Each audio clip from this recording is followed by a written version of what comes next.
I'm really thinking very hard what to say. I think first of all, I feel very, very sorry for every civilian, wherever, in whatever war zone, wherever, in whatever shithole in the world that's created by us, mostly. I feel very sorry for them. I really do. Human suffering, animal suffering, people forget that also, is always very great. I had to earn this beret, and I'm proud of it. I don't go around with it, but I'm proud of it. And the reason I joined back then, in '94, was 1st January '94. I joined Air Mobile Brigade because I had friends from Yugoslavia, and that conflict, that came close to me personally as well, and I wanted to help people. I believed in a good cause. Turned out we were not a good cause, and I'm deeply ashamed of that. I'm really deeply ashamed of that. And I think young soldiers should keep their eyes out. If you had true spirit, a warrior spirit, that you wanted to help people, be careful that you are never misused. And this brings me to this topic about a lot of volunteers joining in the Ukraine to fight next to neo-Nazis. Now here's a question, and it's a really tough question you and the public should ask yourself. Everyone who's cheering on for Azov and all those fuckers, really ask yourself, why the fuck do we have the 1st and 5th of May celebrations for freedom? Why the fuck did we honor all those veterans all the time? Why the fuck? Yeah? How ashamed should they feel now to see when you first honored them last year, 1st 5 May, now you go and fucking fight next to neo-Nazis? Regardless what we think of Putin, and regardless, I think that every world leader who invades another country, every world leader, yeah, commits a crime. And to be honest, every army. I think armies should be there to defend your fucking country. So when someone like Putin invades, then you have a right to claim something. But not when you yourself are like a miserable piece of shit like Nazis.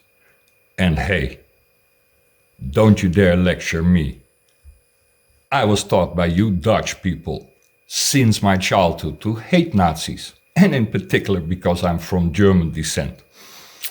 Yeah? So when I came to live in Holland, many of you so-called Hollanders, 21 years after World War II, you decided to take it out on a baby and a mama from German descent. Brave resistance hero you are. Yet, I still wanted to fight for Holland. I still wanted to defend Holland, and I still wanted to defend the principles of human rights, regardless, wherever. The Donbas region has been shelled 8 years. There have been people kidnapped, burned alive, women, children, regardless, just because they are from Russian descent. I can feel what that does with you. Personally, I feel for those people. They are fucking Ukrainians too, mind you. So basically, what Putin did is stop a civil war, a genocide on Russian people. And for that, I applaud him. I might not like the methods, but as a military guy, I can totally see how we pushed the limit and told the Ukrainians, fight until the last Ukrainian. We will be behind you. Well, I had friends in the past like that as well. Go ahead, Sil, pick a fight. We will help you. We are right behind you. Yes, they were always right behind you. Yeah. So, Ukrainians are misused in this whole conflict. It's a proxy war that the Americans are too shit and chick to fight themselves. Really. Big fucking bully on the field. Now, Obama getting a Nobel Peace Prize, I already called the fucker back then a war criminal, and he is a war criminal. Thousands upon thousands of people have been killed in drone attacks just for being in the wrong place at the wrong time. Indiscriminate.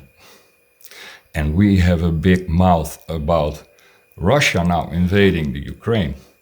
And let me tell you this, and I think everyone who was an infantryman will agree with this, the Russians didn't play hard.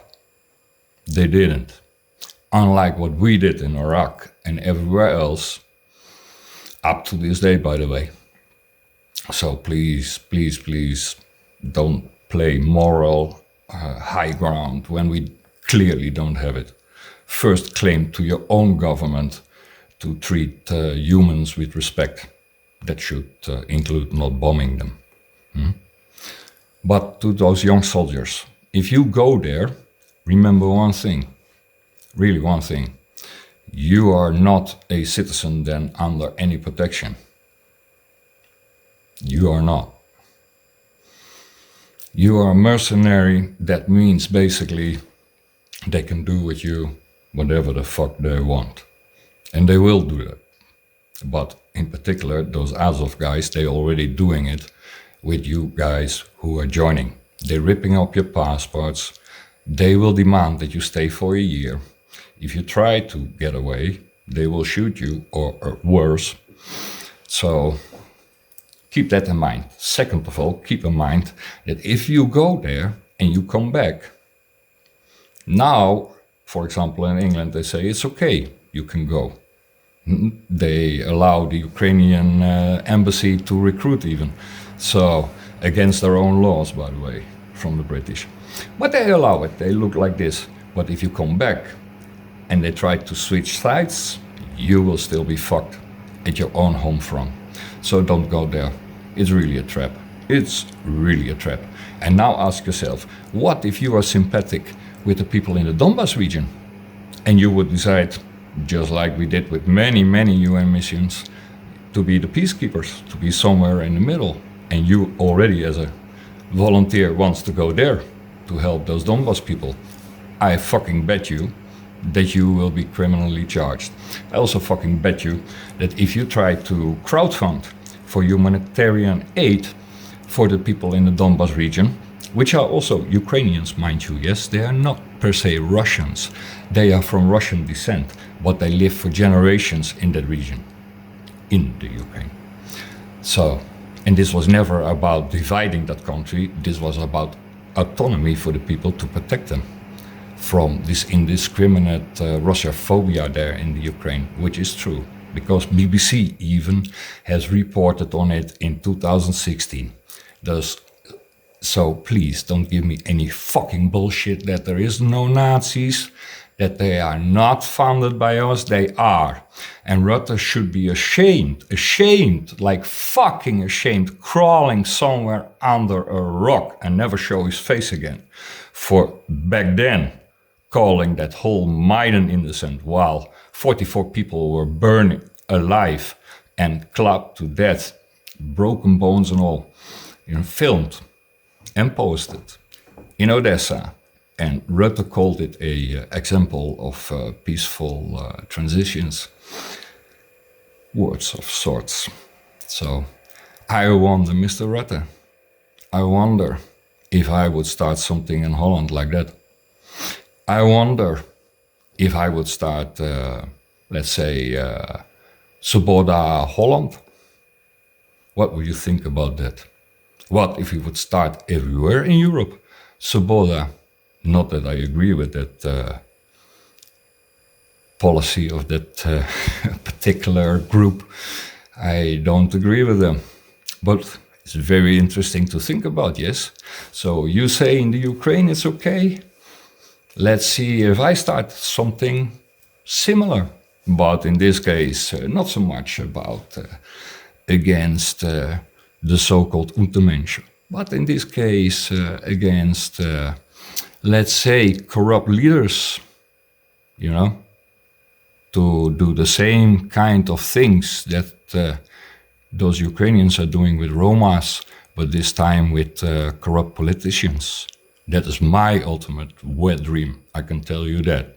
Really, for years. To get rid of people like you guys. That's why I joined the army.